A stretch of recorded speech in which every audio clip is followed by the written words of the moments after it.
যারা একটু দেখতে ফর্সা তারা রাজনীতিতে ভালো করবে। ভালো মেয়েরা কখনো রাজনীতি করে না। যখন আমরা দেখবো যে কেউ জুলাই সনদের পক্ষে, আমরা তাকে চোখ বন্ধ করে ধরে নিব সে বাংলাদেশের পক্ষে। জুলাই কন্যারা সামনে না এলে এই গণঅভ্যুত্থান খুব সম্ভবত সংগঠিত হতো না।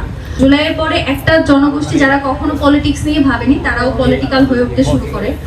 কিন্তু যখন তারা বিভিন্ন রাজনৈতিক দলগুলোর কাছে যাচ্ছে বা কোনো একটা রাজনৈতিক অঙ্গনে সক্রিয় হচ্ছে, ব্যক্তিগতভাবে মনে হয়েছে যে তারা তাদের যোগ্যতা অনুসারে সেই ধরনের সুযোগ সুবিধা তাদেরকে দেওয়া হয়নি বা তাদের জন্য এটুকু কম্প্রোমাইজ রাজনৈতিক দলগুলো করেনি।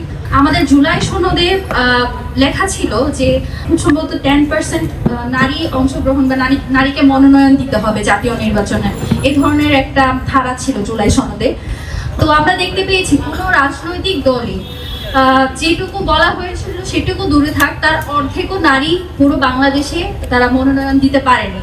সংরক্ষিত নারী আসন যেটা এখন সবাইকে সিট দেওয়া হচ্ছে বা মনোনয়ন দেওয়া হচ্ছে, সেক্ষেত্রেও আমরা দেখেছি যে বিশেষ ক্ষেত্রে আমরা দেখেছি যোগ্যতার চেয়ে বেশি মূল্যায়িত হয়েছে কে কার সন্তান, কে কার স্ত্রী, কে কার পরিবার। এই ধরনের ব্যাপারগুলো বিগত সময়ে যেমন চলে এসেছে, এই ধরনের ব্যাপারগুলোও আমরা দেখতে পাই।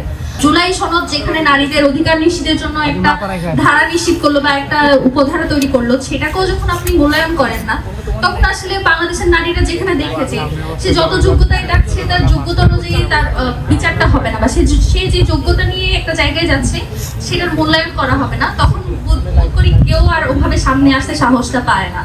আমরা দেখতে পাই যে বিগত সময়ে আমরা যেরকম দেখেছি যে জুলাইয়ের আগে আমরা দেখতাম যে ছাত্রলীগ যখন এই মধুর ক্যান্টিনে তারা যখন প্রোগ্রাম করতো, তখন খুঁজে খুঁজে বলা হতো যে যেই মেয়েরা সুন্দর, যেই মেয়েরা একটু দেখতে, যাদের আমি এভাবেই বলছি, মানে তাদের ভাষ্য মধ্যে যেমন ছিল সেভাবেই বলছি, এটাকে কেউ অন্যভাবে নেবেন না, যাদের একটু ফিগার ভালো, যারা একটু দেখতে ফর্সা তারা রাজনীতিতে ভালো করবে, এই ধরনের একটা কথা প্রচলিত ছিল।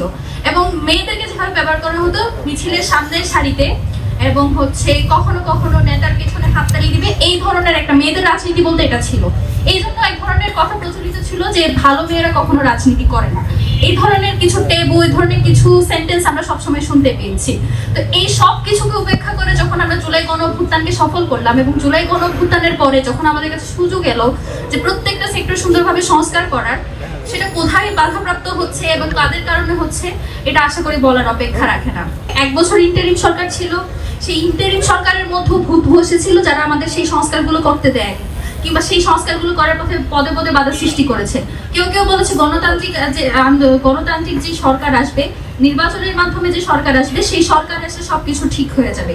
আমরা বরং কি দেখলাম, যখন গণতান্ত্রিক সরকার আসলো, যখন কথা ছিল জুলাই সনদে যেই সব সংস্কারের কথা বলা হয়েছে, জুলাই গণঅভ্যুত্থান যেসব আকাঙ্ক্ষা নিয়ে তৈরি হয়েছে, সেই আকাঙ্ক্ষা, সেই সংস্কারগুলো আমরা এখন এক এক করে হতে দেখবো। কিন্তু আমরা দেখতে পাই যখনই গণতান্ত্রিক সরকার আসলো, কোথায় এক এক করে আমরা দেখবো কোন কোন সংস্কার এই সরকার করছে, তার বদলে বিগত 2 মাস যাবত সংসদে কেবল এই কথাটা নিয়ে আর কি বারংবার তাদের মধ্যে বাকবিতণ্ডা হচ্ছে, জুলাই সনদ থাকবে কি থাকবে না, গুম, শাপলা, পিলখানা, এইগুলো নিয়ে যে অধ্যাদেশ সেগুলো আসলে সাস্টেইন করবে, সেগুলো কিভাবে হবে, সেগুলোই তারা এখনো পর্যন্ত ঠিক করতে পারলো না। আমাদের রেড লাইন হলো জুলাই সনদ। যখন আমরা দেখবো যে কেউ জুলাই সনদের পক্ষে, আমরা তাকে চোখ বন্ধ করে ধরে নিব সে বাংলাদেশের পক্ষে।